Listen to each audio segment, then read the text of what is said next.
The Mike and Tony Show is intended for a mature audience. Listener discretion is advised.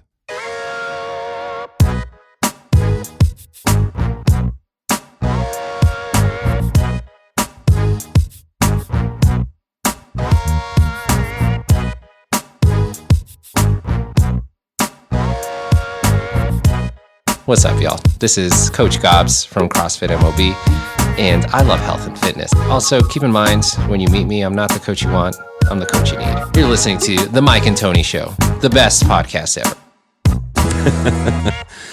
The voice of, oh no, it's going to be a little different, isn't it? Yeah. Yeah, I'm going to change the drop, so I almost messed it up. Episode 190, holy shit, Pierce, we're coming up on 200. Yeah. Just you and me in the studio, Saturday Yeah. morning. Had a great night watching the great Jordan Ewing. Yeah. The Goosetown Tavern brought back some old memories. It was pretty phenomenal. She's so good. Yeah. So lyrics, the lyrics are great. Her voice, oh my gosh, it's her voice. Yeah. Well, dude, and I told you, she's like, there's a lot of really talented singers. Mhm. There's a lot of really talented guitar players, but it's rare to get the combination, and then on top of it, to be a phenomenal songwriter. Yeah. Dude, in licensing, I met so many people that are making so much money writing songs, and I'm telling you, she has everything. Like, her bridges are perfect. Like, I don't know how to explain it. It's just, it's so catchy, so poppy, and the chords are actually really simple. But she kind of reminds me of me. Like, she's a really rhythmic guitar player. Yeah, like, a lot of like percussive sounds in there and stuff. It was definitely pretty sick. Bro. And then she even had bars in one of her songs, dude. She like rapped on a song. Oh yeah, dude. I remember hip hop that. style on that. Hell yeah, bro. Man, really, really fun time. I'm glad I went because it was a long fucking day, dude. Yeah, your tattoo looks awesome though. Thanks, buddy. I woke up at like 5:30 yesterday. Uh-huh. I had a sleep score of 49. Oh man. Worked most of the day. Uh-huh. Then got off early. Waited in a tattoo place for multiple hours. I don't understand. I could have taught my I told you I could have taught my second class. But anyway, so I was super tired, and it was like, but she didn't go on until 11. Yeah. And it was 20 minutes from where I was at. So it was kind of like, no excuses. Come on, go, bro. And I'm really glad we did. Yeah. And plus we bumped into Avery. Yeah. Avery was there. That motherfucker is so strong, bro. Yeah. I went up to him to like, dab up or whatever. Yeah. And I mean, he pulled you ragdolled me, bro. I was pulled like, you in. Yeah. Hey, it fucking moved me around. Yeah. So, no, it was a good time. Really good time. Thanks, Pierce, to you always for like getting my ass out of the house and doing something I would normally do. Yeah. Yeah. Well, it's nice because we've heard her, on Spotify and all that stuff, but to hear her live was nice too. We both were in agreement that she should do like a little live album and record her sets that she does. 100%. Yeah. Yeah. Because I think that's where her strength is. I think that she, like, her recordings don't do justice to her music. And I relate to that. That's always been the case with me too. And I feel like if she just recorded what she did last night and put that on Spotify, people would listen to it. Oh yeah. Which I think is kind of what she does in the studio, but it's just like a little more mechanical sounding to me. Like there's a little something, it's what happens to all of us in the studio. We have this pressure of like, we're supposed to create some certain kind of thing, but really we don't. That'd be cool. Yeah. That would be cool. Like it'd be like a live from Goosetown Tavern. Oh, like with all the little in between stuff that she does, her little jokings and everything like that. Yeah. Yeah. She's really funny too. Yeah. Like she can captivate an audience and yeah. No, I was thinking because we're so close to $200. Like 200 is going to happen, I think, sometime in like August.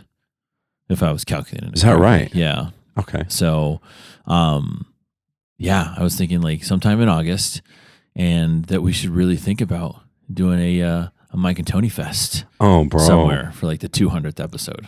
Oh, bro, I'm so down for all of this.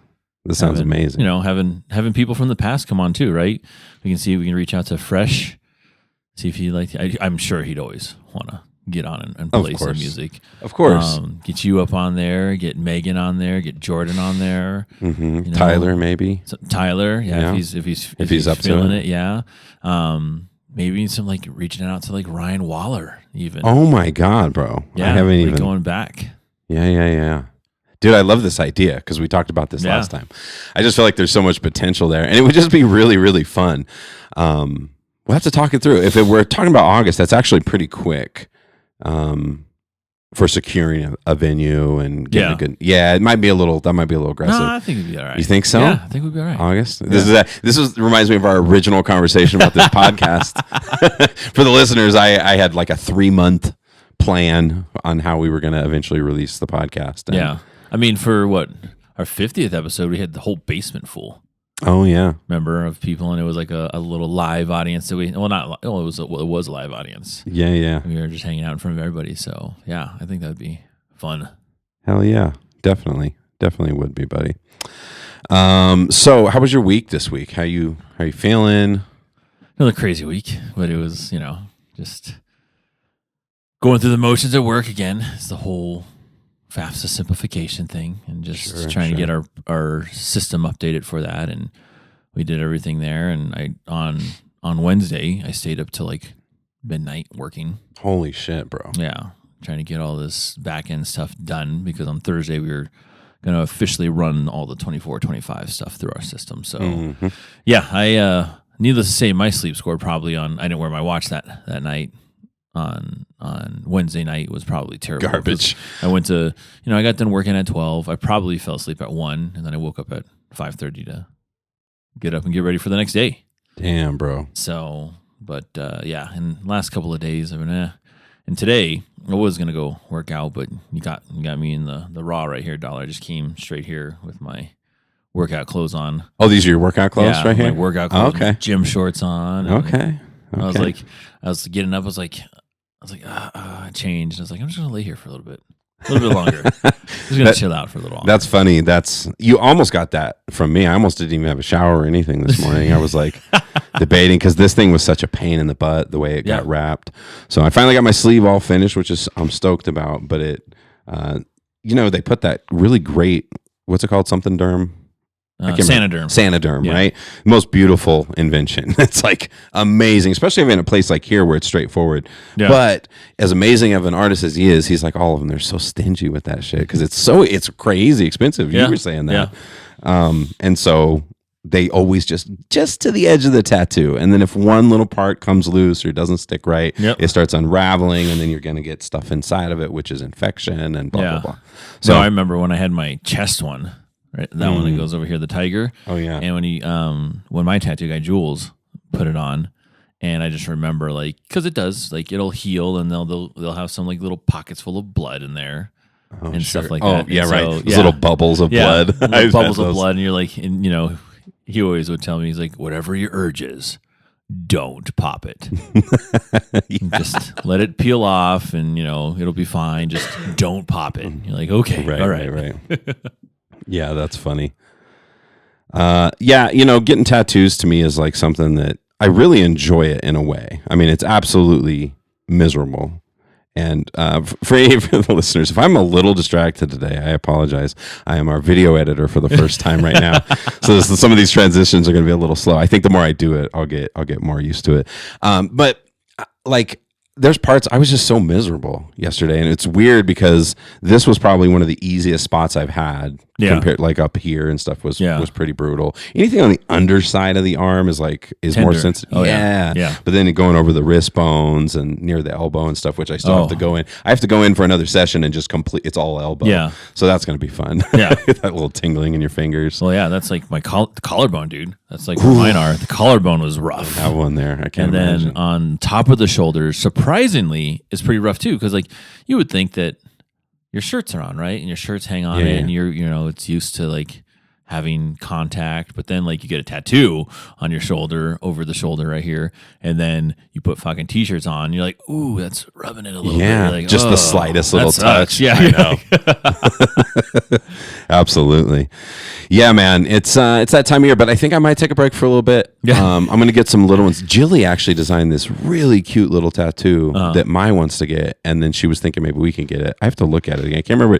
It says something really nice, just 3 words, and then it's like one of those overly simple little drawings, 2 little hills and a sun above it and stuff. It just looks really cool. Yeah. So I'm actually probably going to get that. Me and Mai are both going to get one. Okay. On our thing. Yeah. And her story about her cross. Yeah. She got the cross and doesn't really like it.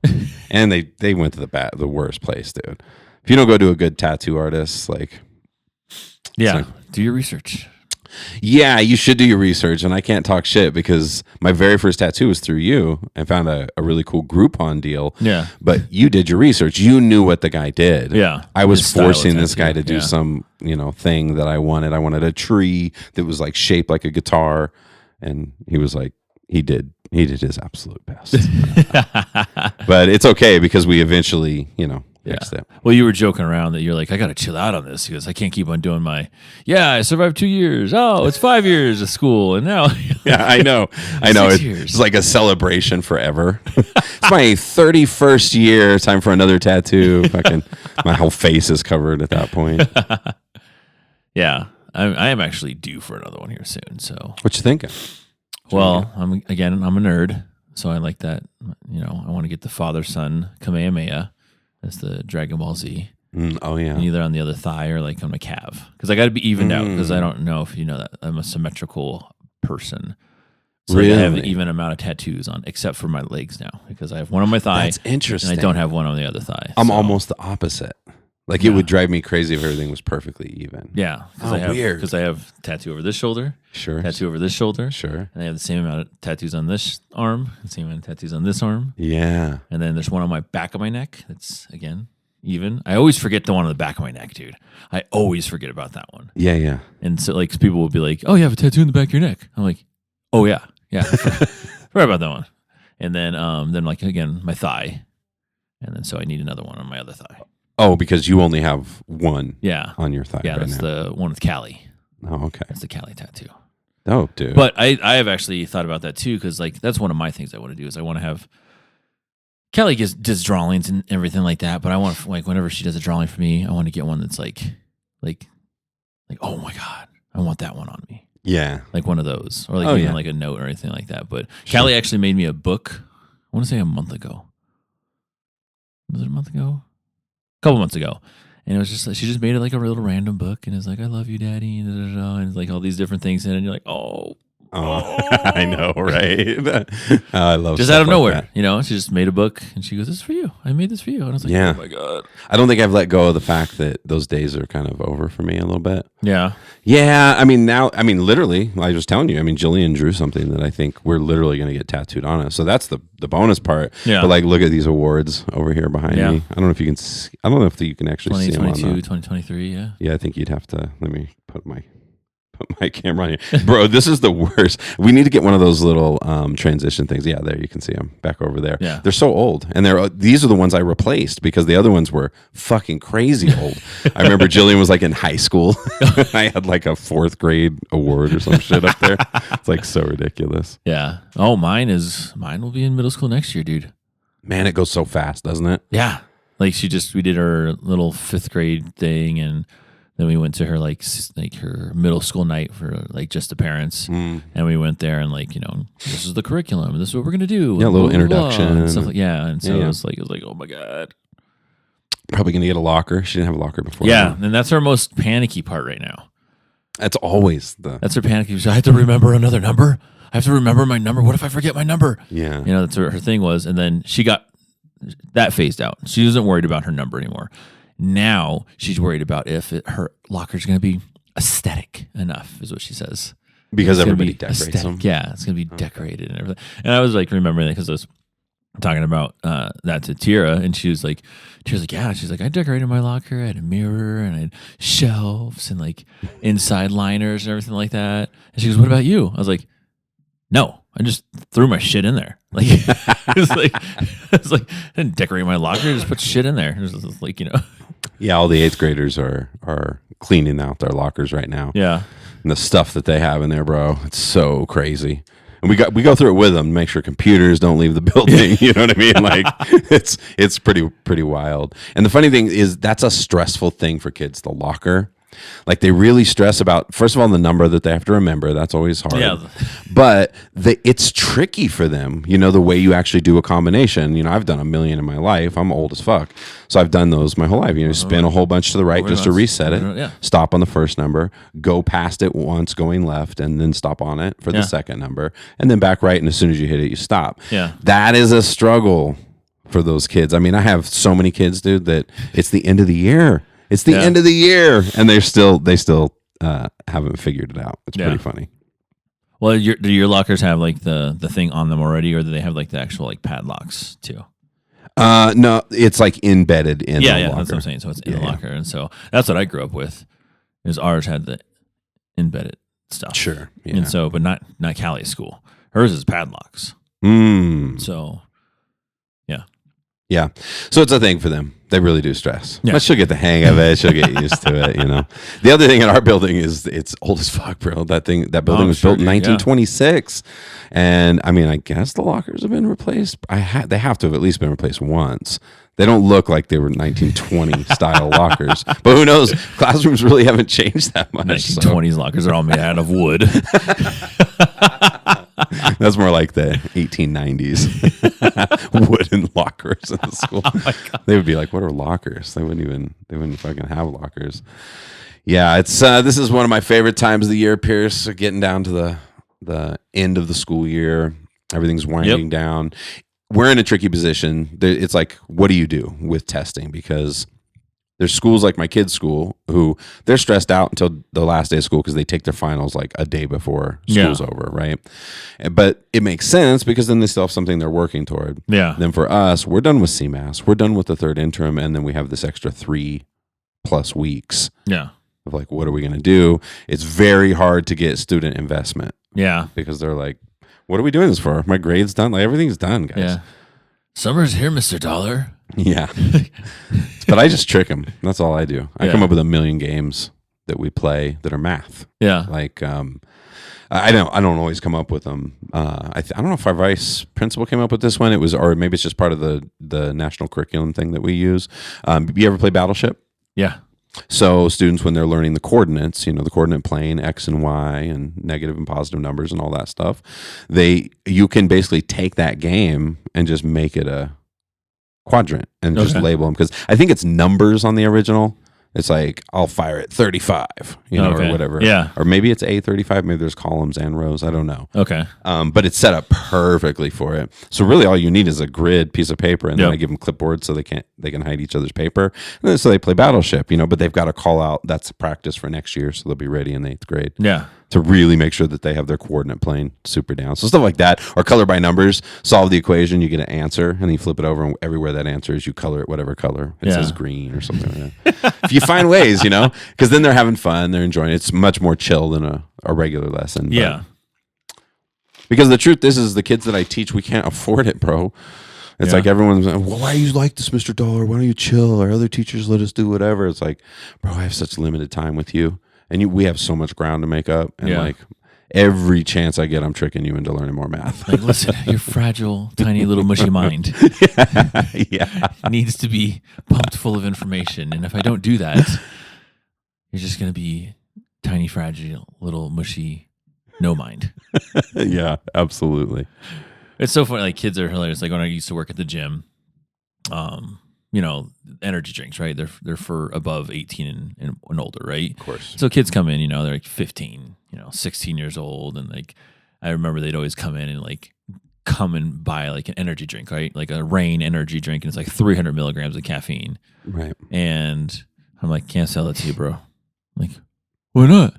I was like, look at the can. It says not recommended for people under 18 years old. So I'm not going to sell that to you. Right. And he's all, what? I was like, that's 300 milligrams of caffeine. I don't want your tiny little heart to explode while you're working out. And everyone cracks up every time I would say that. I was like, I don't want your tiny little heart to explode when you're working out. Damn. Your developing heart. That's funny. You're like, what? Bro. And it'd always be the same thing. He's like, bro, so-and-so Carlos let me buy this last week. I'm like, well, Carlos doesn't care about you, so I'm looking out for you, homie. So not today, dude. The stuff that these kids want to ingest is madness. Yeah, they want to eat Takis for breakfast. Oh my god, dude. Fucking power drinks, or what do they call it? Prime. Yeah. Prime. Oh my god, yeah, dude. They love all of this stuff. It's fucking insane to me. I don't really understand it. I don't understand how their bodies are going to have anything it needs to be fucking a human body. You know what I mean? Well, this is the beginning of WALL-E, right? The movie WALL-E. Yeah, it was like a bones mushy, get all smaller and there's these big blobs of just fucking just sitting in their chairs playing fucking video games and computers. Yeah. Oh, I saw your drink today. It's very rare that I see Mike Pierce with a. I got a little matcha latte today, dude. Yeah. I like these. I like little matcha lattes. Oh yeah, bro. There's this place up in Thornton. I got the best matcha one ever. I forget what it's called. Something Moon. But yeah, I like a little matcha here and there. Went to the establishment. The how the kids call, well, how Callie calls it, Starbies. Starbies? Yeah. We call it Starbuckles. No, Starbuckles. Starbuckles. Yeah. Starbies. Yeah. It's weird how huge it's become. Yeah. They started, what, in the 90s or something like In that? Seattle. Yeah. Yeah, yeah. Yeah. And it's so funny because, like, this, like, nobody knows, but it's like, that's a mermaid on there. Yeah. Yeah, the logo. Yeah. I know. And isn't it a goddess or something like that? Like some sea goddess or something. I don't really know. But it's weird how it's so common now, and how much shit people get from there. Like back in the day when we were growing up, a coffee shop was a fucking coffee shop, dude. Yeah. You might have some baked goods, you know what I mean? You might have something like that, but it's really just coffee. It's different coffees. Oh. And now it's like just you name it. It reminds me, have you ever watched Curb Your Enthusiasm? Yes, I have. Oh my God, dude. So like when he builds his spite store, Latte Larry's, for spiting Mocha Joe's next door. So he makes his own like coffee shop and stuff like that. He changes all the fucking toilets and he like has but yeah, like simple like that, right? It was just coffee and like his was like, because Larry David's fucking old. And so his was like coffee and scones, like dry scones. Dry scones. Yeah. Because as they say, a scone is supposed to be dry. You know, it's just eat it with coffee and yeah. But yeah, no. I thought about that a long time ago. There was a spot by our old house that they had those little strip malls, and there's this one particular unit that was like not taken up ever. And I was like, oh, what would be so awesome there? I was like, it's by neighborhoods, right? So people can walk through there. And I was like, it'd be nice. And there's two schools over there, like Montessori School and like Primrose, whatever those little daycare places. Yeah. And I was like, it'd be dope. I was like, a little coffee shop slash ice cream store, bro. Summertime, right? People from the neighborhoods like walking over in the summertime, grabbing some ice cream and hell yeah, bro. Or even those people that are dropping off their fucking kids and getting some coffee like after they get their kids and going through the day. I was like, dang, that'd be perfect, bro. Yeah, you're fucking full of ideas. I am. You're always. I'm almost Terrence Howard, full of ideas. $1. Yeah. Speaking of which, bro, like that podcast was crazy. I don't know how far you are. I'm literally listening to it for a second time. I'm like, what the fuck? Who knew? I didn't He's know. some savant fucking. I didn't know that, bro. What up, man? What up, man? So for the listeners who maybe don't listen to Rogan, it's pretty crazy. Terrence Howard, he's an actor. You've probably seen him in all kinds of things. Younger people probably just know him in Iron Man or whatever. Hustle and Flow, of and course. then that Fox show, the recording studio. I forget what it's called. Oh, that was Power. Is it? Yeah, No, not Power. No, I can't remember what it's called. Yeah. Yeah, everybody on. I didn't watch it. Know what we're talking about. I watched a little bit of it. It was supposed to be incredible, though. Yeah. It looked really good, like the little bits I watched. But no, I just thought he was just an actor, and I thought he was a very good actor. Yeah. But I had no fucking idea that this guy. So for the listeners, this guy, he Empire. said Empire, right? That's it. Which is crumbling, by the way. The music Empire, it's like really changing nowadays. But he says that Terrence Howard said that he entered this world differently than everybody else. Yes. He started by saying that like his first memory, he described it as like when you're falling in a dream and you like wake up and you're like, whoa, or whatever. But he woke up in the womb. Yeah. And was like awake the whole time. And it was interesting how he described it too, because he said that he called his hand his friend. He was like, I didn't have a name for it or whatever, but my hand, but I knew this was my friend. And so like, first of all, as soon as it started, it was like, what's going on? Yeah. That's what I was thinking too. I was like, the fuck? Yeah. And he was talking about, like his earliest memories and this and that. And you're like, okay. And I'm trying to think of my earliest memory. I think my earliest memory, I was like 3 or 4. And I remember getting up in the middle of the night, and it was like right before my birthday. and I went to open up the refrigerator because my grandma used to make it like this coffee cake, and it was like a chocolate cake, but like a coffee like frosting on the outside ish. Okay, yum. Like a mocha frosting. Sounds delicious. And so I remember in the middle, because again, when I was little, I used to live with my grandma, and me and my mom used to live with my grandma. Right. And I remember opening up the fridge and trying to get the piece of cake, and my mom caught me. And there is a picture to substantiate this of me, like, in the middle of the night. It's all dark out. You can see that it's dark, and the cake's like right in front of me. They took a picture of me. Oh damn! With the cake. That's so funny. They didn't catch you in HD though.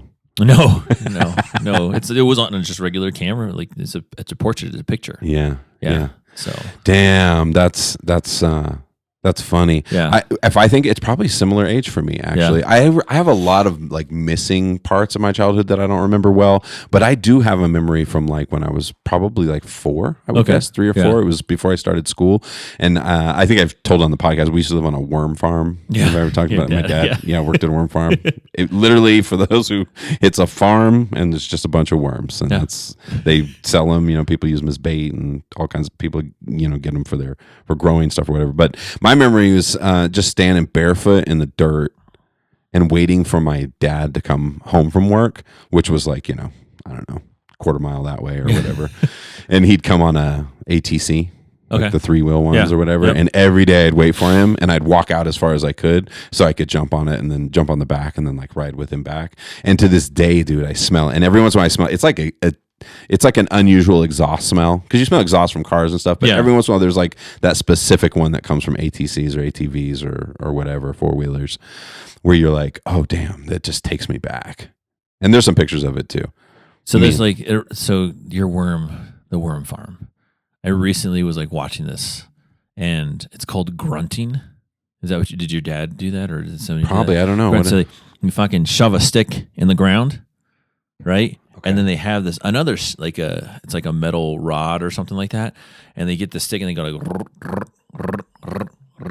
on the stick, and it creates vibrations in the ground, and that makes the worms come up out of the ground because they don't like the fucking vibrations. Wow! And so it's like it's called grunting, and so just stick the stick in there and just go, and they go back and forth with this like rod. It looks like a file. And it's like just creating vibrations in the ground. And the worms respond to it. Yeah, and the earthworms come out of the ground. Oh, what a trip. I never really knew the details of what he did. Yeah. I knew he had to wear these big fucking rubber boots, and they would get down in it a lot. Yeah. So I know. And they kept him in these like big ditches. Yeah. But it's called grunting, Dollar. Interesting. Yeah. Learned something new on the Mike and Tony show every week, Pierce. Something about my childhood there. Yeah, that's crazy though. But I don't remember a lot of stuff after that. But anyway, Terrence Howard, dude.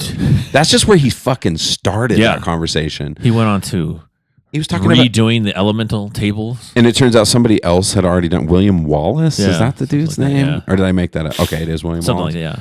Something like that. That the idea is that the way the periodic table is set up is not really accurate, and it's kind of like misleading the way that they have it. It's like this flat, 2-dimensional box or whatever, and that the actual design of it is like, it was so hard to follow, because to me, like the first time when I was just like, I don't think I have any idea what's happening, was when he said carbon is the same as, and he named another element, and he said, yeah, it's the same tone, and it was like, tone, and he goes, yeah, same key of E.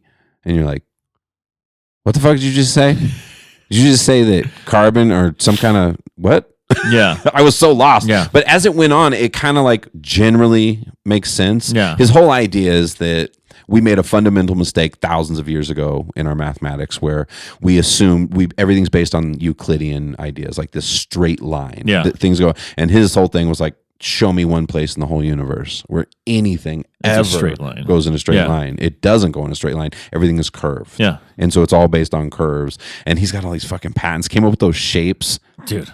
It's like, because he talks about, it's weird for me because I teach math, dude. So I'm teaching this stuff to kids, like, pyramidal prisms and, triangular prisms and all these traditional, what did he call them? Like not traditional. He was calling them something. Plutonian. Yeah. The Plutonian shapes, like these ideas. And he said what we've always been missing is the space in between, which makes sense. Like everything he said, honestly, it kind of clicks with me. Like Yeah. it seems to make sense, but also who the fuck is he? What planet is he from? I don't know. Dude. You know what I'm saying? Well, you said he got into acting just to appease his mom, right? Yeah, That's what he was trying to doing make his too. mom happy because Yeah. she wanted his little brother to Yeah. be an actor. Yeah. Yeah. Terrence Howard is fucking crazy. Dude, he's legit way more interesting than I thought he was. And it's funny because it's like we know him for acting. Yeah. Like everybody. I couldn't wait to see the response. Like I keep checking online, like I thought this shit was gonna go everywhere. I think most people are probably just writing it off and are Yeah. like, he's fucking weird as shit. I don't know, bro. Anyway. And then he's talking about his phones and he's like, government trying to shut off my phones and they don't want you guys to hear this and blah, blah, blah. I'm like, damn, dude. Yeah. Yeah, dude. Yeah, some super, super weird shit. But I don't know. It's weird for me because it all made so much damn sense, dude. Like that, it is a weird thing to think about. If you guys are curious, I don't think who could fucking explain it besides him. I don't think anybody. Yeah. Even Rogan was hanging on for dear life, dude. It's just like, wait, what? Like the whole time He you're has like, a whole website and he was talking all his stuff and all his research is on his website and yeah, I was like, okay. super wild. And he also seemed so nervous in the beginning. Yeah. Like he was breathing and he had like sweat on his forehead and it was just like, yeah. But and then it made me remember that thing was at one of the award ceremonies where that was when he was introducing, that's one of the weirdest things and this he didn't explain much and I still don't fucking get it. Okay. 1 × 1 is 2, I think is that right? Is that what he said? Yeah. It's the idea that 1 × 1 is not 1. That doesn't make sense. It's actually 2. He has an incredibly unique version of the math that here's where 1 × 1 = 2. What other unique versions of math do you have? He proves that 1 × 1 equals. Yeah, my gosh! I was going to say, Mike, this I don't know large. if this is something we can tackle on the podcast. I think we need a few hours to sit down and No, this is it is a long formula dollar. Look at that. That he's explaining is like this, whatever, how he explains what 1 × 1 the is hell? Here, put that on in Reddit. there. Yeah. It's a little backwards, but It is backwards, yeah. But yeah, so it's all on Reddit and it says, and this is from his Twitter account, just talking about 1 × 1. Damn. Okay. Yeah, very weird. I just wanted you to hear a little of it. Yeah. And it's weird for me because I so badly want everybody I know to listen to it with an open mind and then let's fucking talk about it. Yeah. I even told like my direct boss, the vice principal, who is passing the torch of math to me next year. I'll be over 6th, 7th, and 8th grade math, running the whole thing. And so she's a math head for sure. And we nerd out about math all the time. And so I just told her to check it out. And I explained the periodic. I didn't have the guts, especially since I don't understand it. I didn't have the guts to tell her he also says 1 × 1 is 2. Just because. What? Yeah. But nobody's going to do that. And it's a 3.5 hour podcast. Yeah. Nobody's going to listen to that whole thing except me.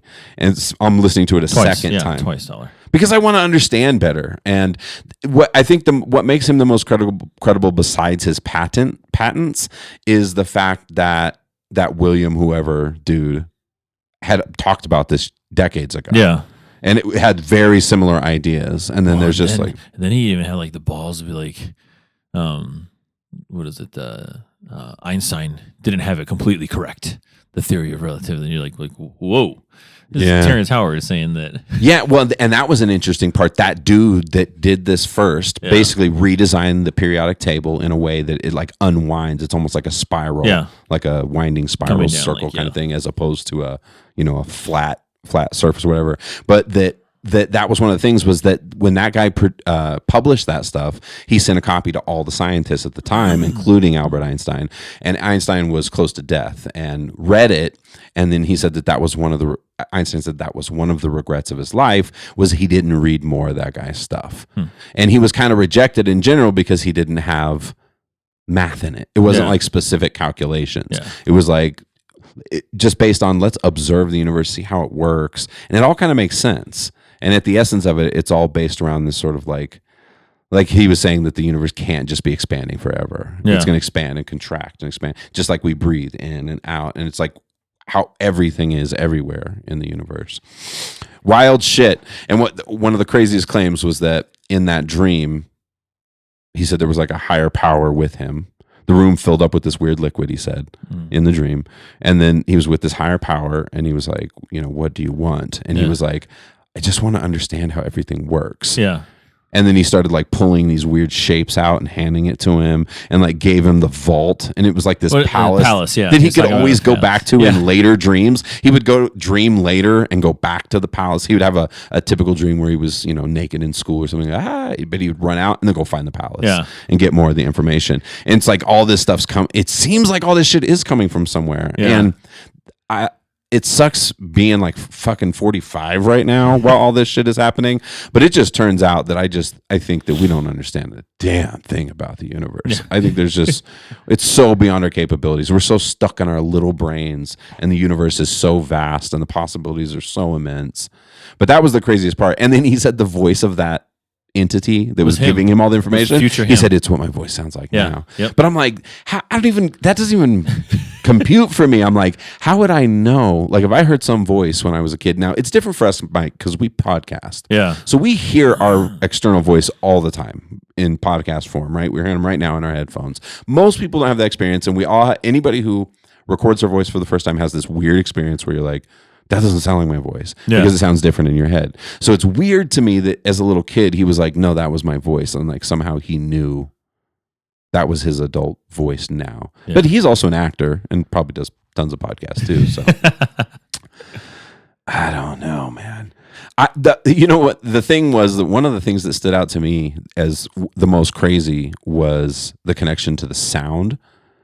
He was like breaking down how like if you divide light and you keep dividing it and keep dividing it and keep dividing it, eventually you get to, it has an equivalent sound, and then it's all the same vibration. It's the universal field theory or whatever it's called, unified field theory, which is what Einstein was hunting for or whatever. But something that's been known that wasn't like breaking ground with it was that that's the case. Yeah. I didn't know that shit. I didn't know that either, yeah. It's like, bro, what? You can turn light into sound and vice versa? Like, that's how these aliens are getting around, bro. Yeah. You know what I mean? You're just like, he was saying gravity's just a big fucking bullshit myth or whatever. Yeah. Which is funny because we used to think it was like this attractive force, like a magnet. Yeah. And then Einstein came along and was like, no, it's more like a warping of space-time. Yeah. And it bends things. And so things are pushed in a different direction. And then he was like... pushed and pulled. And then this guy was like, no. He's like, Terrence Howard was like, no, it's all vibrations. There's an equal and opposite vibration, and that will move you away, and it would be effortlessly, and blah, blah, blah. And you're just like... Yeah. I'm like, I'm really fucking stupid, dude. Yeah. I don't have any idea what you guys are talking it's about. the whole thing too with atoms, right? You know how atoms can't touch each other, and so right now we're not even like sitting down on chairs. We're just kind of technically hovering over our chairs. Yeah, yeah. You know, when we're not walking on the ground. We're kind of hovering over the ground. You know, like atomically, right? Right. And then almost everything is space. Yeah, everything has space in it. Yeah. Yeah. Fucking wild, bro. I don't know. I just wanted you to listen. I want everyone to listen a little just because, and I don't even know. It's like, I wanted to bring it up on the podcast, but also I'm like, I can't talk about it because I don't barely get it. You know, I barely understand what it is. No, we are not doctors. We're definitely not like astrophysicists. What was really odd to me was how Neil Tyson deGrasse, rejected him and just like shunned him and was like, doesn't want to talk to him anymore. It was like, here, you can talk to these other people, but this is all hogwash. Weird. Yeah, very weird. I feel like that guy's really a little too buttoned up. Have you ever heard him talk about psychedelic drugs? Who? Tyson. Tyson? No. Yeah, he's like really against it. He's like, our brain barely works. And he's like, and you want to put something in there to just tweak things around? I was like, no, I'm okay. I want to keep I'm like, well, maybe it barely works, but it works specifically in this like channel we're tuned into, this fucking dimension, this whatever. And maybe psychedelic drugs actually open your mind to something bigger. Yeah. He's like, well, some people go, don't ever come back. I'm like, yeah, I'm not fucking with acid. I'm like, you know what I mean? I'm not going to mess with something that's going to mess me up for life. No one's ever taken mushrooms and never came back. No, yeah, that's true. It's mushrooms. You know what I mean? Yeah, I'm ready for a mushroom trip. I really feel like there's so much building in my in my mind and in my head. Justin said it's going to change your life. Yeah, he said it's going to change my life, which is what I'm hoping for. I'm hoping for a big experience because it's weird. I've progressed in so many areas of my life for so long, and then there's some things that you just get stuck in, certain patterns and stuff. And sometimes I think that's something that mushrooms. It's been shown in studies to show it can break up those kind of patterns and break bad habits. It's the most effective method ever used in coordination with working with a physician of quitting smoking. Yeah. It's like 70-something% effective at doing mushrooms and talking. I don't know if it's talking with a therapist or it's a physician. I can't remember. But you're like working with a specialist at the same time with intention. Like it's probably more like a therapist, I guess. I remember when my grandma was smoking like crazy and she gone to a hypnotherapist. Oh. To get like hypnotized to not smoke anymore. That's supposed to be pretty effective too, I think. So, but the thing with hypnotizing, right? Isn't it like if you are accepting of it, if you're willing to be hypnotized, then you can be hypnotized. But if you don't believe in it, you can't be hypnotized. Yeah. That's, what that sounds like? What? That sounds like fucking voodoo. Because that's the thing with voodoo, right? Yeah. They say voodoo doesn't, really work on anybody that doesn't believe in voodoo. But if you believe in voodoo, then... Oh, that's interesting. Yeah. Yeah, it feels like everything's kind of like head games. Yeah. You know what I mean? Like if you believe it has an effect. Yeah. Yeah, I don't know. There's the human brain is so weird. That's the other thing that he was talking about was like when you get to the smallest levels, like the universe doesn't really exist without the interaction of consciousness. Did you hear the podcast before that one, by the way? I'm sorry. I know I'm talking a lot about Joe Rogan, but those two guests are so fucking fascinating. The other guy was a gamer. Well, we talked about that. Oh, did we talk about that one? Yeah. So crazy. Yeah. That's what I'm saying. I'm like, suddenly, I'm ready for some mushrooms. So that's what I was saying. Remember, I was like shit, if life is a video game, I'm going to do awesome. Because you're good at video games. That's right. We did talk about that. I forgot about that. Yeah. Yeah, but no, like we were saying before too, there's no cheat codes in life. You can't just put a cheat code in life. You have to go through and live your life. Go through the lives, unfortunately you only get one life in this life. So Yeah. But it also, to me, it really begged the question of like, oh, what the fuck are we, dude? Yeah. And where's the real us? Like, if this is a video game, where's the me with the controller? Yeah. You know what I'm saying? It's like the Matrix. We're all just like in a little embiotic fluid. Holy shit. With the tubes attached to us. Oh, can you imagine? Yeah, I've had thoughts of that. I'm like, what if everything is just fucked and we don't even know it? Like we are literally just being, grown like crops or something, and we just haven't, like, we would never. Doesn't matter. Just have a good time, bro. Yeah. Love people. Be good. Yeah. Be a good person. Be a good person. I wear that, when I wear that shirt, everyone's always like, yes, thank you. I love that. Yeah. And like last weekend, because I had the Be a Good Person bracelet, that rubber bracelet. Okay. I don't have it anymore. Why? Because I was wearing that shirt and that bracelet, and we'd gone to dinner, and there's this old man. He was probably like 70s, and he came up to me. He was like, and I was just drinking, iced tea, because I don't.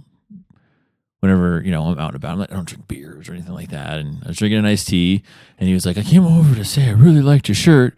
I was going to buy you a drink. He goes, but looks like you just drink ice. You're not a drinker. You're drinking iced tea. I was like, yeah, no, I appreciate it. And I was like, shook his hand and everything like that. He goes, I wish more people were like this. We're good people.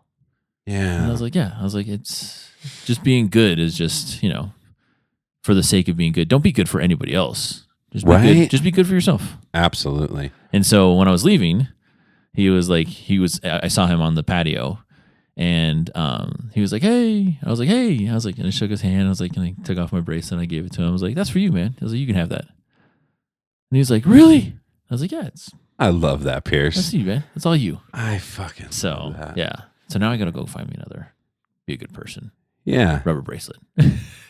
That's like the most perfect way to not have that bracelet anymore. Yeah, is to give it to somebody. Yeah, because you were being a good person. Yeah.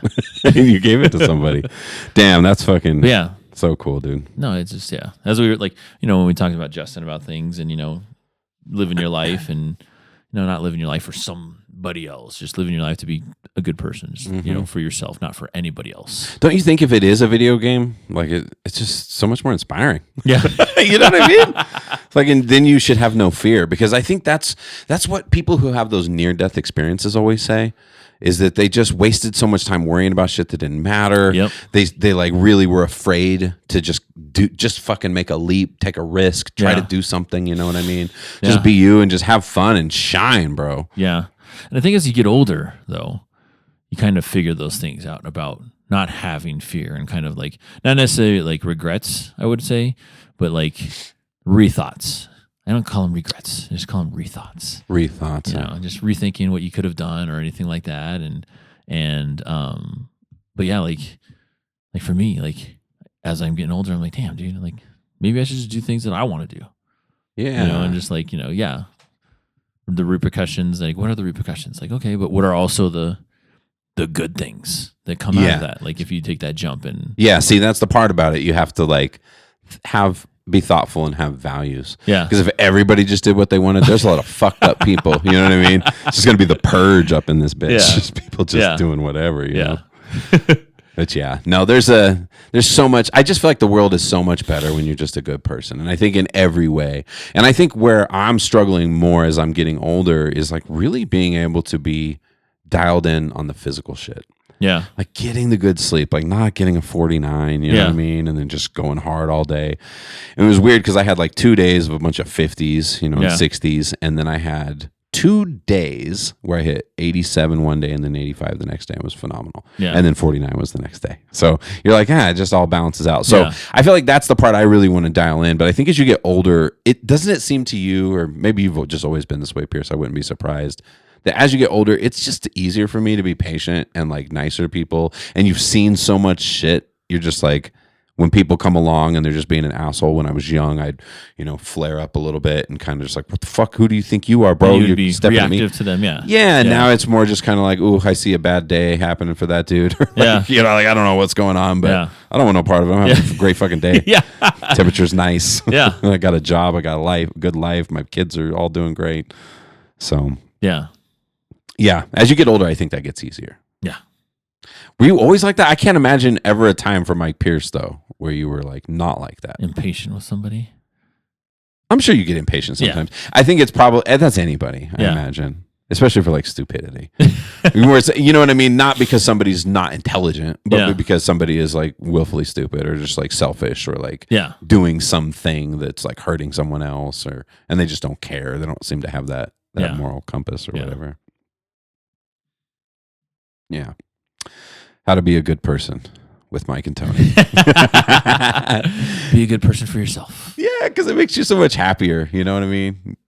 We all need each other. I've underestimated that my whole life. Another thing you've had down. I always work in isolation. Yeah. You know what I mean? Projects, I take them on. And now this next year, I'm moving into I've been in leadership for a couple of years now, but I'm moving into a higher, bigger position, right? Where I'm going to have the whole math department, right? Yeah. So like right now I'm scheduling meetings and like meeting with my people, and it's like really exciting, but I just realized I'm like, you can't do anything in life. There's no success without other people. Yeah. It's impossible. You can't succeed in a bubble. It does not. No. It doesn't work. Yeah. And then when you actually do it, you're not. So much in my life is living in worry. Yeah. Maybe I need a near death. I guess the brain surgery wasn't enough for me, bro. I have to have like multiple knock on wood. No, I don't want that, Lord. I don't want to have anything like that again. But I don't know, because you get so coiled up in fear, and then what happens is all that has to happen is shut off the thoughts and take the action that you just know in your gut is the right action. Yeah. You know what I mean?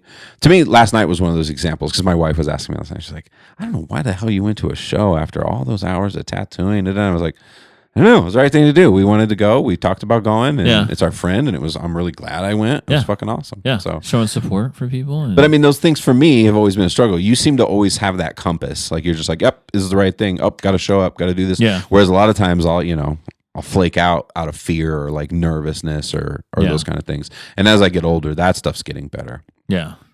No, a long time ago, I did. I said to myself, every day I'm going to do these two things. Number one is compliment somebody. Every day, just compliment somebody. It's a random person or just a person you see all the time. compliment them, makes them feel good, and if that person's struggling or having a bad day, that gets them out of that, right? Or makes it a little bit better for them. And then my other thing is that I always say to myself every day is be the reason that somebody smiles for today. Yeah. Be the reason somebody smiles. So you had like a time or a moment where you consciously decided, like, I'm going to start doing these two things every day. Yeah. Oh, that's interesting, bro. That's super cool. Yeah. And I think so much, that's why I think people would benefit of thinking of it as a video game. You're like, what strategy would you use? Yeah. You know what I mean? Because that's what I liked too, is that idea that the object of the game is love. The object of the game is being kind and making people smile, right? Like making your purpose, serving others. It's all the shit Jesus said. It's all the shit Buddha said. It's like, we know this, right? That was the other thing from that podcast, was talking about how so many Eastern philosophies have been telling this for so long, that reality is it's an illusion. It's like a hoax. Yeah. It's not the real thing, guys. It's just funny, like we don't listen to that stuff, but that's why I think we have no grasp of reality, bro. Like we think we understand so much, but we really don't, because it's all this big connected thing, and it's like when you're piecing something together, you're like, it's like one little part and one little part, and pretty soon you're just like, holy shit, I could have never even conceived of what this is. Yeah. As a feudal human, I really do like. I'm all over the place with my spirituality, because I don't know exactly what I believe, but I think for sure we have multiple lives. I really do. I think there's too much evidence of it. There's like those weird situations where little kids are so clearly somebody else, and they know all these detailed pieces of information. But like, if you're a Christian, you don't believe that. No. Right. It's heaven and hell. But I feel like that's why, like, he's a nut, Ryan Garcia. But I kind of agree with him. He's like, he's like, I'm not religious. I'm a follower of Christ. Yeah. And you're like, oh yeah, that's a different thing, because I feel like being Christian means we all agree on exactly what Jesus said and what it means. Yeah. Like when he says heaven and hell, or the whole Bible talks about heaven and hell, do we know for sure it's like this thing that happens at the end of life? It doesn't say that anywhere. Yeah. There's many places where it says your heaven and hell is like right here, right now, like what you choose. You know what I mean? So I don't know. I'm all over the place. I need some mushrooms, Mike. And then the Mike and Tony show will be wild. Yeah. That'd be funny. We could do a podcast where we just do mushrooms. No, I don't know. Might be awful. Yeah. But see, that's the good thing. That's the good thing about a podcast, though, is you don't have to release it. Yeah. We could just like record it and be like, holy shit. Our dumbasses would go live and be like live casting to everybody. Just fucking sitting there in silence, smiling, staring at the wall. Yeah. Let me see yeah, it's a good time right now. What? We could at least transition a little bit. I'd like to talk about some of those fun facts. Yeah. So fun facts is Memorial Day weekend theme. Because we're on Memorial Day weekend. Yeah. We're talking about barbecues. Oh, so glad it's a 3-day weekend, buddy. Yeah. Yeah. Barbecues, veterans. And again, like I did on a little email, I said the Mike and Tony would like to say to the upcoming Memorial Day, our deepest gratitude goes out to all those fallen men and women who have given us citizens of the United States a chance to make this world a better place. Absolutely. I do get upset when people say like Happy Memorial Day, stuff like that, right? Because to some people it's not happy, right? It's a remembrance of it. So it's like Happy Funeral. Yeah, Happy Funeral. Yeah, you don't say that. So yeah, just Memorial Day. Interesting. There's so many good ones. Yeah. I was debating the fart one, but we'll save that for later. Some tumors can grow hair, teeth, bones, and even fingernails. So the tumor is like becoming a life form. Yeah. How weird is that shit? Our body's just, because it's what? Our body's a bunch of cells, right? So producing more cells and doubling and everything. Depends on like what the cell is. Also, an extra toe sticking out. Oof. How weird. Yeah, that shit's crazy. 818 hot dogs are consumed every second between Memorial Day and Labor Day, totaling 7 billion hot dogs. So it's go time for hot dogs. Yeah, right now. This is the time. It's the season of hot dogs. That's hot so dog interesting. season. It's hot dog. There's a teacher at our school who eats hot dogs every day. What? Every day. She just loves hot dogs. I was like, is a lady? Mm-hmm. Is she Asian? No, Oh, she's okay. Hispanic. Yeah. Wait, why? Where were you going with that? I just wanted to know. Oh yeah. Yeah, no, she's Hispanic. But it's I worry about her health. Like all beef hot Like, dogs or like that would be ballpark different. or- I don't know. Right? Is That it really- ballpark, all that's- beef, chicken was- hot dogs, turkey hot, whatever. It's very Are there important. turkey hot dogs? I'm sure. Probably. I'm sure. I mean, there's vegan hot dogs and all that stuff too. So Yeah. Some of the stuff's Tofurkey. getting pretty weird. yeah, Getting pretty- Is there Impossible hot dogs now? I think there is. Yeah. Probably. Yeah. I'm sure. Many mammals, including cats and dogs, walk on their toes in contrast to humans who walk on the soles of their feet. So a lot of animals like do this kind of thing, Yeah. right? But we do the flat. Yeah. Yeah. Can you imagine us just tiptoeing everywhere? Like we're always sneaking around like a cartoon criminal. I'm sure. I'm sure we did with hunting, right? That some maybe. I don't Right? know. Does it actually make you quieter to be on your tiptoes, though? You would think so, I right? think so. Sure. Unless you're old like me and everything's cracking and popping. Because when you do like box jumps, right? When you're doing like box jumps, they always say like land softly, right? And you kind of land On your balls, on your feet, right? on your balls. Not on your balls, unless you're like I don't know, 80 box years old. jumps. You have long balls. Oh my god. Also, this is again, it's Memorial Day weekend, so a lot of Yeah. road trips happening. Mhm. And so this one here, stretching from Chicago to Los Angeles, Route 66 captures the spirit of the American road trip. It's nostalgic route filled with iconic diners, motels, and breathtaking landscapes. It's also like I think one of the longest routes from like across the country. As well. Oh wow. Yeah. Incredible. Did you do a lot of road trips with your kid? Yeah. That was us. We were poor, so there wasn't Yeah. flying or anything like that. So if we went to Disneyland, and I only went to Disneyland once. It was driving. We took the minivan out and drove Damn. all the way to California. Damn, that's Disney. crazy. Yeah. Hey Pierce, I hate to say this. We're gonna have to pause for just a second, okay? Right. Okay. Difficulties today, trying a little bit different stuff with the cameras, giving us some issues though. Did you have another fun fact there? Yeah, so there is a 50% chance that in a group of 23 people that you will share the same birthday with somebody. So if you're with 23 people, Yeah. there's a 50% chance there's going to be somebody in the room that has the same birthday as you. Yeah, That seems crazy. I would have not guessed that at all. that is wild. That is super wild. I've only met like 3 other people that had the same birthday as me. Is that right? Yeah, one in high school, one in Ryan Zarubin when we worked at Jones, and then another friend, Joanna. And yeah, that's the only people I've ever known that had the same birthday as me. Oh, interesting. Yeah. Let's see here. What do we got? A typical cough is 60 miles per hour, while a sneeze is often faster than 100 miles per hour. Yeah, That shit's crazy. I mean, it sounds correct. Right? You're like, Joe! Like, Joe! Yeah, I wonder how long it maintains that speed for. Yeah, I don't know. Can you It's imagine if you crazy. could like project it for like super far? Shooting boogers out of here. Do you ever get annoyed? I get annoyed with sneezes sometimes. I feel like it's taking too much time. Oh, I sneeze like 5 times Yeah. at a time. Yeah. That's why I So- always love that. Yeah. Bless you. Oh, bless you. Oh, still going. Get your Still shit going. together. Yeah.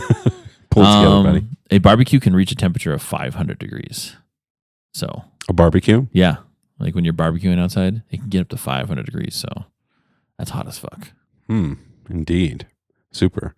97 members of the 118th Congress have served in the U.S. military, marking only the 4th instance in the past 50 years where the number of elected veterans has increased. It's Wild. actually good. Yeah, it's good. It's a good thing. People are actually willing to put their lives on the line for our country, This one right here, George Stephan created the first modern barbecue grill in 1952. He was a welder at Weber Brothers Metalworks in Illinois, in America. Whoa. So that's like Weber grills, right? Yeah. Yeah. Where was the one? Where's the fart one? It's like, I think it was similar to the sneeze one, right? It was like a speed thing. Yeah. It was like how fast. I think it was 7 miles per hour, I want to say, was the fun fact. And the average fart comes out at 7 miles per hour. Yes. You fart an average of 14 times a day. Oh, there we and go. each fart travels from your body at 14 times. I feel like I had heard somewhere that number was way higher. Than 14? Yeah, I heard it from Dang. from myself because I'm just kidding. I did a count, and it's actually higher than that. The small city of Minas in Uruguay sets the Guinness World Record by hosting the largest barbecue ever. Almost 200 cooks and 60 tons of wood to fire up their gigantic barbecue, on which they grilled 16.5 tons of food for a total of 14 hours. That is so much fucking food. That's it's a lot of barbecue. That is a lot of barbecue. It's a lot of barbecue. That's a lot of that'll smoke, and it's wood too. So you got that smoky smell. Yeah. That's what I like about like camping. You get that campfire smell, and you get that smoky smell on you. Yeah. When you're by a smoke. Campfire. Yeah. And then you come home, you can't hug anybody. You have to shower. Yeah. You smell like fucking campfire. You smell like campfire. And bug spray. Yeah. Because I can't go out there without bug spray. Of course. A horse's canter is a 3-beat gait. On the second beat, opposite front and rear legs hit the ground at the same time.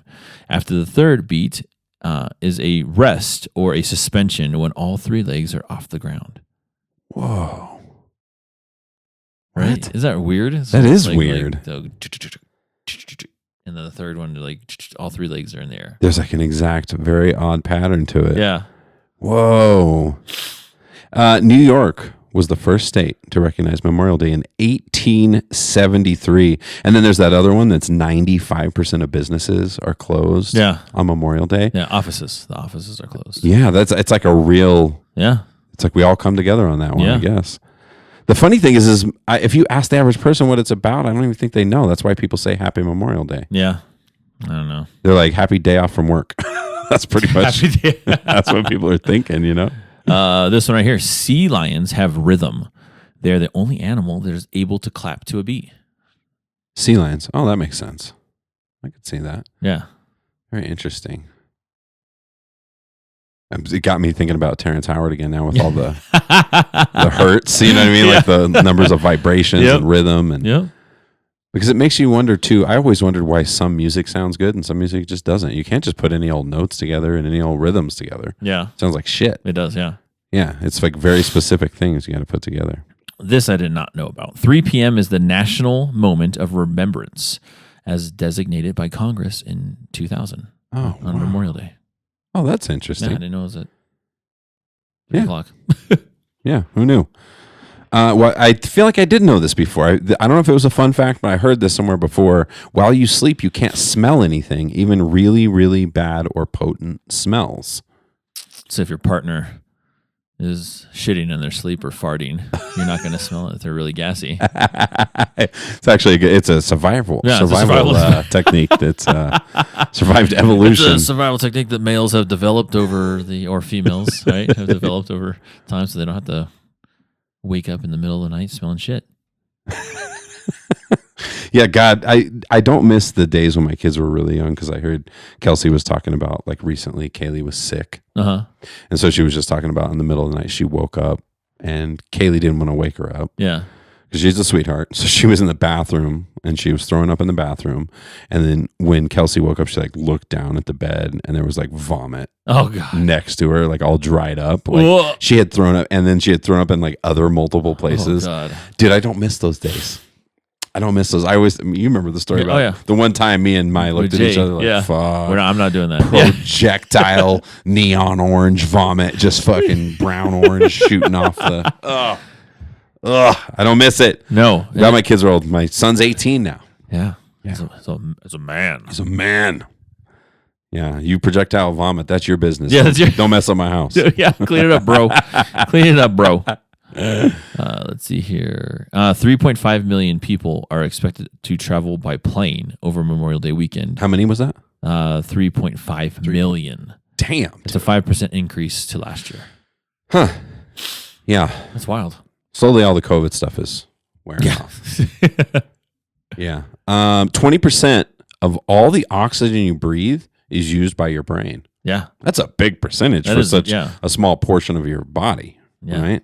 Think of all the oxygen your muscles need and all the different parts of your body, but most of it you need for your brain. Yeah. And here's another thing. Here's another Terrence Howard reference. Sharks can attack in the womb. Sharks can attack in the womb? Yeah. Tiger sharks' embryos begin attacking each other in their mother's womb, like fighting for survival. Whoa. Damn. Because I think there's like a limited supply of like nutrients in there, right? And so they have to fight for their lives early on.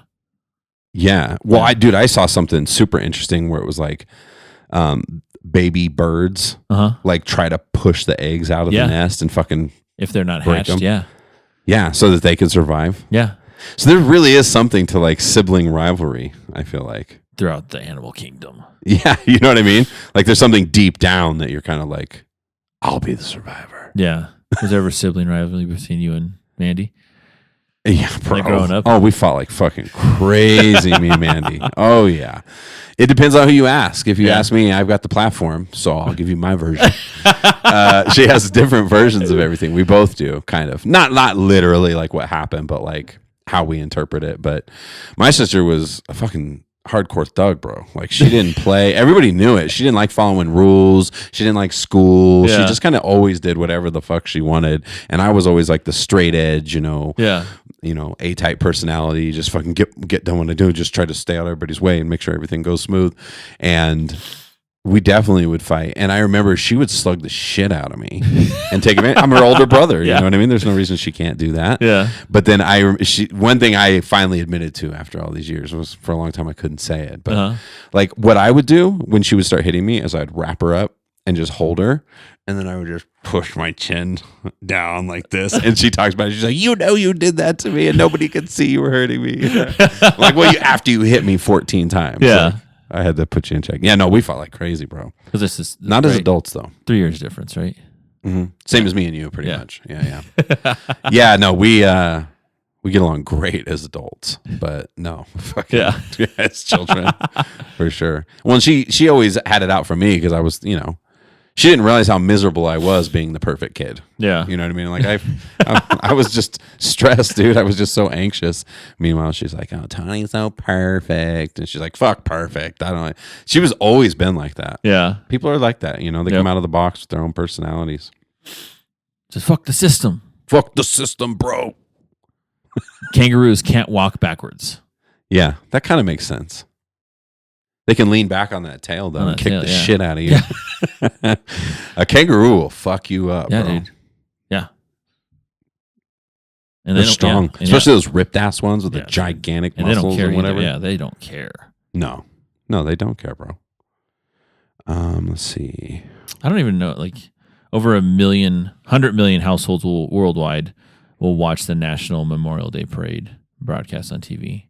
I don't remember ever, like, wanting to watch parades on TV. Same. What's the big deal? Why am I going to watch it on TV? Yeah. Like, I'd like to go and see it. But everybody would always have it on. Yeah. It was a big thing. Yeah. Macy's Day Parade. This big ass fucking. Yeah, I don't know. It's a lot of energy, guys. It is. And a lot of times the weather's shit. Yeah. And you're all out there in it. Yep. And just floating stuff. Everything goes wrong. Yeah. Behind the scenes, who knows what they're dealing with. I've never been a fan of watching them on TV. Parades. Do you like going to parades in person? Yeah, parades in person are cool. It's a different thing. Yeah. It's like a lot of things, like baseball. Yeah. I love watching a baseball game live. Yeah. TV? No. Not so much. Nope. So boring, bro. Same with golf. I don't like watching golf on fucking Yeah, but TV. you like to go play golf. I like to go play golf, yeah. Yeah, for sure. Yeah. For sure. Who's the best golf player you ever played with? Is it a homie? Did you ever play with somebody who you were just like, you didn't know well and you're like, holy shit, there? Because I always wonder about those people. My buddy Tim that I golf with regularly is pretty good. Super good. He's a lefty too. So he golfs on the left side and everything, but he's pretty good. He's just our age about? Younger. Younger? A little younger, yeah. Well, I just wonder how long he's been playing. But yeah, so Tim's pretty good. Prawn, he's all right. Like it goes back and forth. Like I can beat him, he can beat me, You guys are pretty even. Yeah. Friend Courtney can belt the shit out of the ball. Like he can just launch the golf ball. Some people have that power. Yeah. Because that's a thing, right? Is like sometimes you have the long game, but not the short game. Yeah. Yeah. Your wedges and your irons are not good, but your drivers. How much difference does the club make? A lot. A lot. A lot. No, I don't mean let me take that back. The quality of the set of clubs. How much does that matter? Can you have like cheap clubs and you're like, I'm playing like shit, but I need better clubs. That's why. I guess it's a little different, right? Because it's about balance and weight distribution and like it's like a whole science And to it. taste, Like I'm sure too, right? And the shaft, what kind of shaft it is, and grip and everything. So yeah, it's just I don't know. I play with a company called Stix, STIX, and it's just a little starter set. I don't need anything crazy because I'm not like going to tournaments or anything like that, but it's just the whole set I got. It was like a 14 club set plus the bag, like $699. And they're like lengthened to me because I'm taller, obviously. So Sure. I need lengthened clubs, and so Yeah. all for $699, dude. So Stix, if you want to sponsor the podcast, you gotta do that. We're out there. I've always been curious about how so like I don't know a ton about golf. Like your score, it depends on your course, right? Like what a top score would be. Yeah. It's going to vary from course to course because is there always the same amount of holes? Yeah.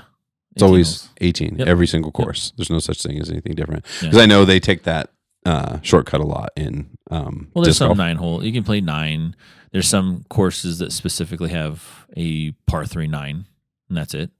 Mhm. You can decide to play just 9 holes, and that's it. And they have a separate course. Okay, for that. so yeah, it's like disc golf. They do that too. And so then there's other courses. Like I think Kennedy does that. Kennedy Golf Course has a 18, and then they have a separate par 3 9. Okay. So yeah. All right. No defense. Yeah. Yeah, still not going to play though. But- Seems hard. It just seems like so much you need to focus on it so Yeah. much, I mean, it's fine. Like I'm not the greatest golfer, but I'm not like the most terrible golfer either. I can still.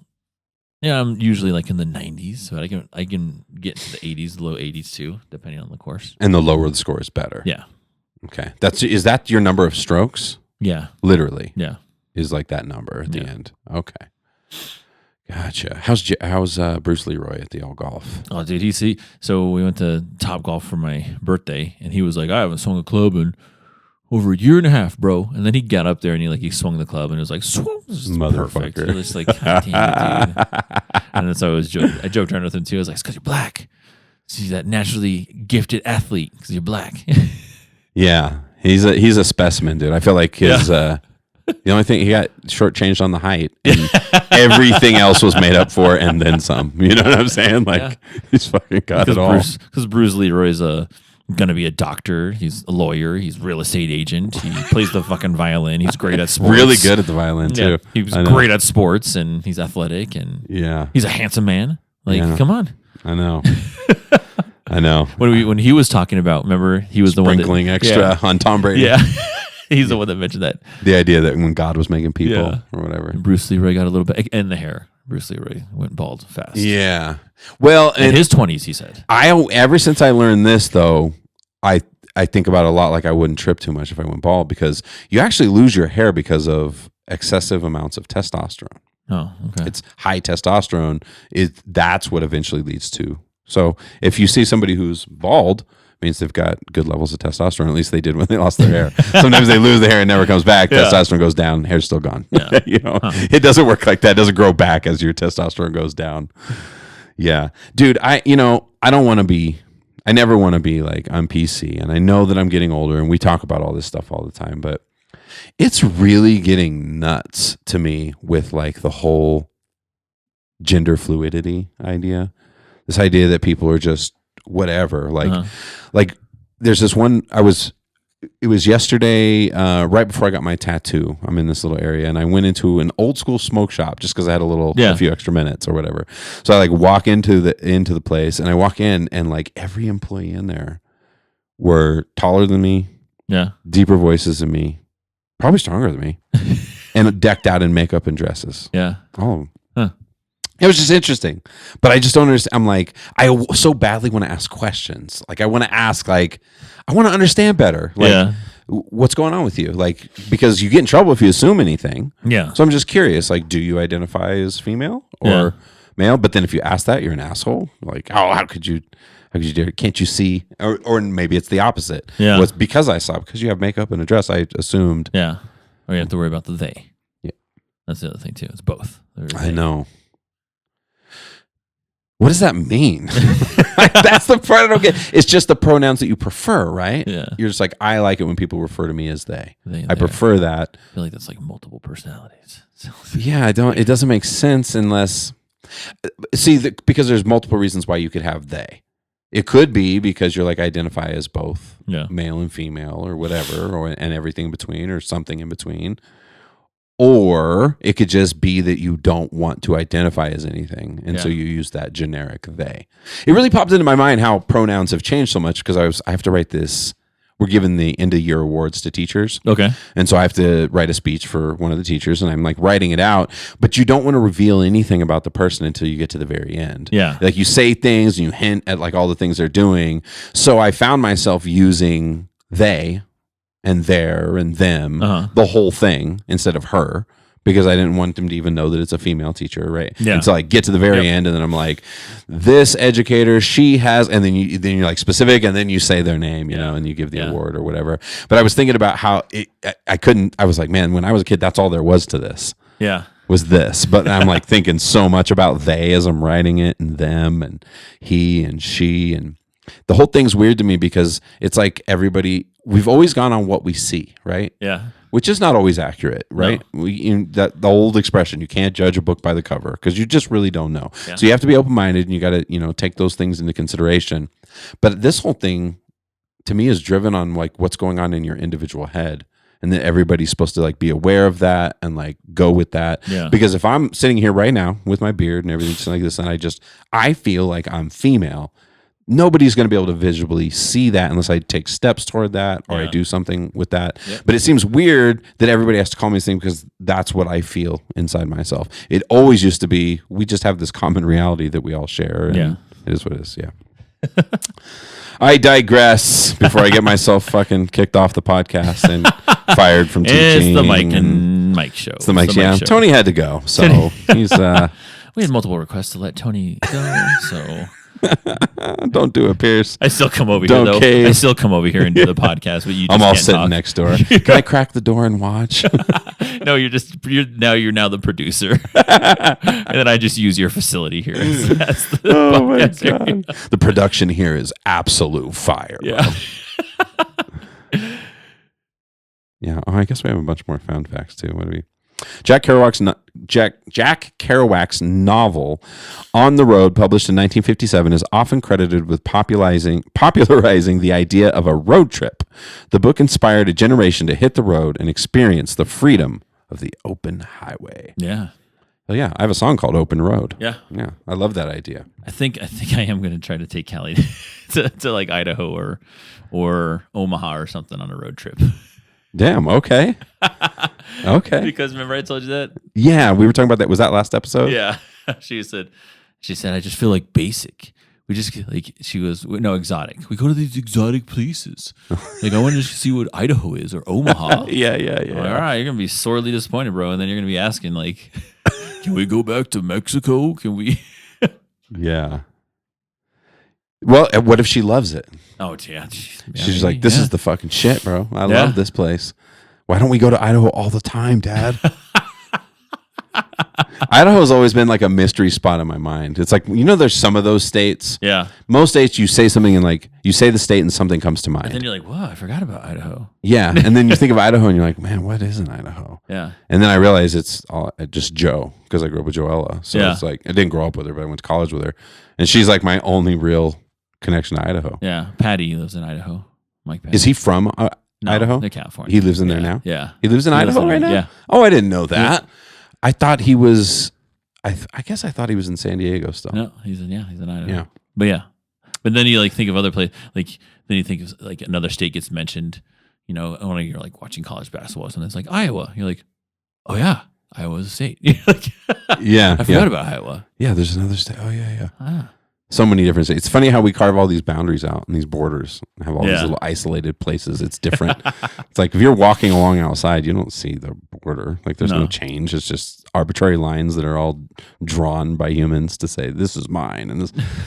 Again, our understanding of reality is so small. Like the fact that this is my land. Like you can't own the fucking universe. You can't really own any part of the universe. I don't think. Well, it's like what it's the movie Super Troopers.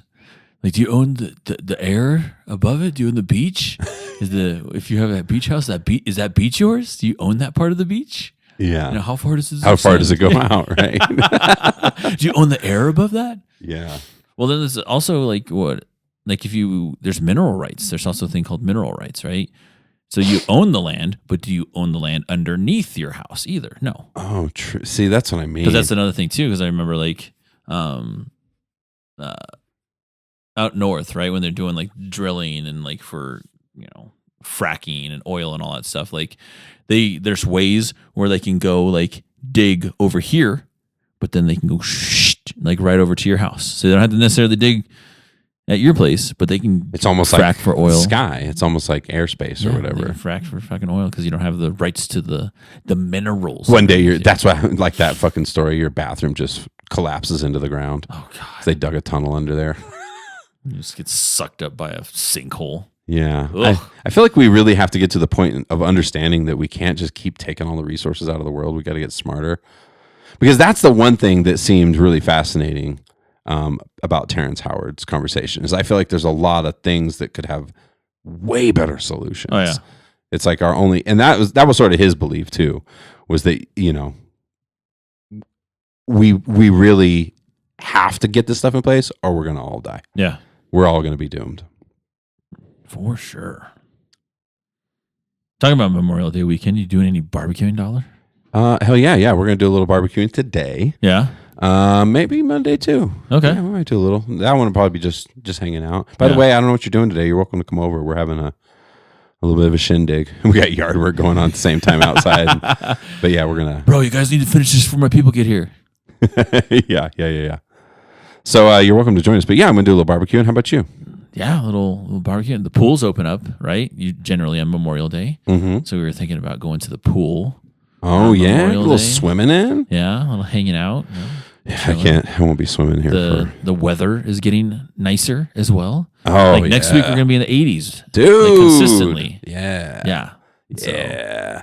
I love me the summer, bro. yes, that's the best fucking part about being a teacher too. Yeah, just like freedom. I'm done. Yeah, it's gonna be tough this year though because I'm gonna be in the Philippines for so long. Yeah. We're gonna be there for like whole a last month, yeah. dude, which is crazy.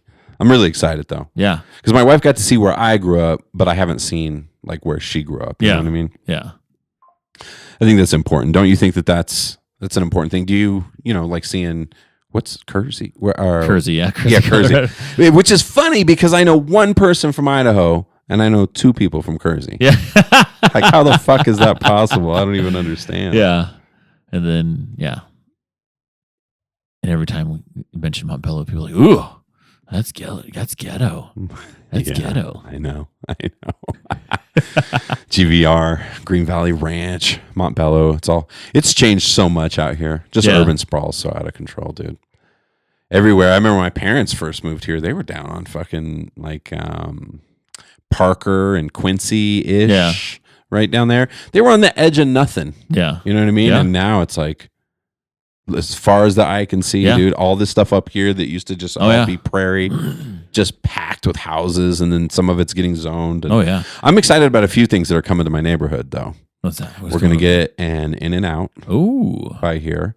Oh, man. Yeah, there's an In-N-Out in Parker right now. It's being built on Parker. Oh, there is close to you? Yeah. Yeah. In-N-Out's good. I feel like it's like, in my opinion, it's just that it seems the healthiest.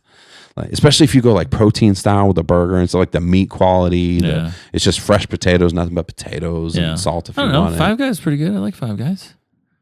Well, I'm not saying strictly taste. Five Guys is my number one. Yeah. It's the best fucking burger and fries that you're going to find, in my opinion. That's and they my number load one. up your fucking fries, bro. Yeah. You ask for a small and it's like a whole bag of fucking But if you fries. ate Five Guys every day for the rest of your life versus if you ate In-N-Out for the rest of your life, I think you're going to live longer on the In-N-Out. You know what I mean? Especially if you get those malts and shakes and all that. Talking about that guy that did the Super Size Me, he just passed away like a couple days ago. Like 53 years old. Yeah. I don't know what he passed away of, but yeah, he just died like 2 days He ago. was still normal size, right? He Yeah, after that, yeah. Oh, man, I did not hear that. Yeah. Yeah. Morgan Spurlock. Yeah. Oh, and they didn't say what he died of? Everybody wants to know. Maybe, right? Like, is he died of did what he did do heart something attack? with that McDonald's Did he die shit? of a heart attack? Did it, let's see here. Yeah, I'm very curious. No, cancer. Okay. Complications. Damn, that sucks. Like that podcast I was listening to recently that I was talking about where the guy was like an aging expert or whatever. Yeah. He said that's the one wild card. It Cancer, just doesn't fucking matter. Like there's all these things where you could just be as healthy as possible, but the one where it's just a crapshoot is cancer. Yeah. You could just have a random cell just fucking starts going crazy and reproducing like mad and different types of them. That's wild. Yeah. I'm going in. When am I going in? As soon as summer starts. I think it's like my first Monday of summer. I'm going in to get the full body finally. Yeah. I've had to change it twice. Once because it didn't cover on my insurance, and then the second one was a timing thing. So because I got to get checked, dude, from head to foot. It runs in my family. My mom, my grandma, they all had skin cancer. Melanoma. Yeah. Okay. Yeah.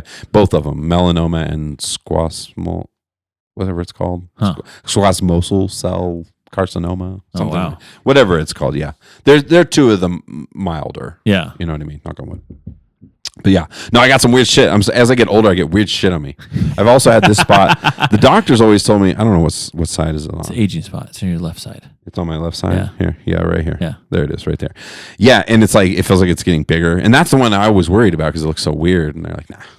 That's fine. Yeah, your whole face is gonna get like that because I know what's coming for me because of my grandmother. I know exactly how she looked when she got older, and it's like I'm gonna get all the skin tags. She had like tags. Oh, does she? All over her eyes and eyelids, and just weird blotches and marks. And those fucking white people. Those fucking white people live in Colorado where the sun's just beating on you every day. You just get weird growths and fucking odd designs all over your body. I don't need Meanwhile, I'm just out here caramelizing. Yeah, just a beautiful brown. Look at that. Some bullshit. But the truth is, every person is adapted to their historic environment, their ancestors or whatever. Yep. Like if you set me up in Ireland, I'd probably be fucking good to go. I just have my skin would just look like the walls. It starts to get perfect. You have a complexion that's just fucking soaking in that vitamin D. Yeah. Well, I was joking around like a while, for moving to somewhere else, like overseas, right? And you're like, what's the best place? Obviously like Finland's like one of the greatest places to live, right. but it's fucking cold as fuck. Yeah. You know what I mean? I don't like cold and snow, and it's nice. It's nice to look at. I don't like to be a part of it. I don't like to be out and about in it. Like, of course. I like a white Christmas. Like, who doesn't like a white Christmas? Sure. But, I'm not trying to, even though I'm great at driving. I grew up here, but I'm just like, kind of getting over that snow, man. Yeah. I'm the opposite. Yeah. Dude, I would love a cold. I don't mind the cold at all. But I don't know. I if I had my choice, I'd go Hawaii all day. Yeah. You know what I mean? Just keep it mild all day with rain. I'd need something. That's one thing I'm sensitive to. Growing up in Fresno, just the sun blasting every day. Nothing, not a fucking cloud in the sky. Yeah. It rained. It was like, whoa. What's happening? What's happening? And so it was just that's what I fucking love about Colorado, dude. Yeah, the weather's the sun just what's the sunniest state, so you always have sun. Yeah. But I think it's not just that, it's also the fact that we get so much weather change. Yeah. Like it's storms roll in, fucking loud thunder and lightning. There was a report actually that just came out. And I was telling my friend Sarah this about like we're like the third on like the crime in the United States. Colorado is? Yeah, bro. Oh shit! I didn't know that. Yeah, it's like New Mexico and then Alaska and then it's us. I did not because it's a violent crime. So in Colorado, yeah, guns and rape. Guns and rape. Yeah. Fuck. Yeah. Don't put that on the pamphlets. No, or do that. Don't come here anymore, guys. Yeah. Colorado's dangerous. Nothing but guns and raping out here, guns guys. and rape happening out here. Holy shit. No, I didn't know that. I wonder why that is. I wonder what the deal. I don't know. Huh. I don't know. I feel like there's so few places now that aren't like really far one direction. Yeah. You're either real left or you're real right. Yeah. And it's hard to find those in between. And I feel like Colorado's always one of those in between. In-betweeners, yeah. Yeah. Though people make fun of Denver for being super liberal. Yeah. I guess. But I mean, what big city isn't? I mean, I guess Dallas. Yeah. That was easy to come up with one immediately. Like, okay, never mind. Just kidding. It's that one. Yeah. Well, there's Austin. Yeah. That's liberal out there. Yeah. I don't know what's going to happen in the future, man. I don't know what's going on with California. That whole transition was weird to me after COVID when all those guys, all the comedians fled from California to Texas, Austin. starting with Yeah. Rogan, you know. Yeah. And, Ron White was already out there. Yeah. And like all those guys moving. And now California just seems like this weird dimension. You're just like, what the hell is going on out here? And it would really weird people out to know like where I grew up, because I grew up in Fresno. Yeah. Which is, it's like farmland. It's like this weird combination. I've always talked about there's gangs, violence, and urban problems, but also it's like farmland and country folk as well. A real mix of a lot of meth out there too. People, And a heroin. lot of meth. Yeah. Meth and heroin. Lots of problems for sure. But overall, pretty conservative. Yeah. It's pretty conservative in Fresno, and that's what I mean. People would be shocked if they go to California and there's just all these little pockets. You know, it's like it's not all LA, dude, for sure. Yeah. No, LA I remember sucks. there was a Vice documentary I was watching, and Fresno was so bad with meth and heroin. I saw that they have actually. needle exchange programs. Yeah, I saw that. I saw that same and Vice. then then same needle exchange programs, and then like health checkups for people addicted to them, and like helping out with like pock marks and all that kind of stuff. And the shit that goes along with that stuff. It's such an ugly thing, and maybe just growing up in Fresno, I saw it all over the place, dude. I just always think about Sinbad when his comedy special, he's like, how do you get hooked on a drug like that? Like, it's like, yo, man, you got to try this shit. He's like, someone walks up to you all fucked up, like, you got to try this shit. It's making that feels real good, man. Yeah. He's like, and then it's like, yeah, I think I should try that. Like looking at another person, like, huh. Damn. Yeah, that's fucking crazy. I just realized that for whatever reason, we're not hearing the music today, buddy. Oh. We're a couple minutes over. Oh, we went to 2:32, so I'll just.